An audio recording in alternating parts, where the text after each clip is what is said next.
దేవుని నామానికి స్తోత్రము. మీ అందరికి వందనాలు. బైబిల్ గ్రంథంలో చిన్న మాటను మనం చదువుకుందాం. మత్తయి సువార్త 5వ అధ్యాయము 3వ వచనాన్ని మనం చదువుకుందాం. బైబిల్ గ్రంథంలో చిన్న మాటను మనం చదువుకుంటూ ఉన్నాం. ఆత్మలో దీనత్వము గలవారు ధన్యులు, పరలోక రాజ్యము వారిదే. దుఃఖించేవారు ధన్యులు, వారు ఓదార్చబడుదురు అని దేవుని యొక్క వాక్యము ఈ 2 వచనాలలో మాట్లాడుతూ ఉన్నది.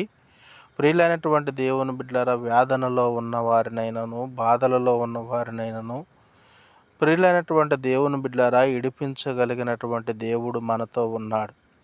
మనల్ని ప్రియులైనటువంటి దేవుని బిడ్డలారా, దుఃఖములో ఉన్నవా, వేదనలో ఉన్నవా, మనోవేదనలో ఉన్నవారని దేవుడు మనల్ని అడుగుతూ పరలోక రాజ్యాన్ని మనకి ఇవ్వటానికి దేవుడు సిద్ధ మనసు కలిగి ఉన్నాడు. దేవుడి మాట దీవించునుగాక. ఆమేన్, ఆమేన్.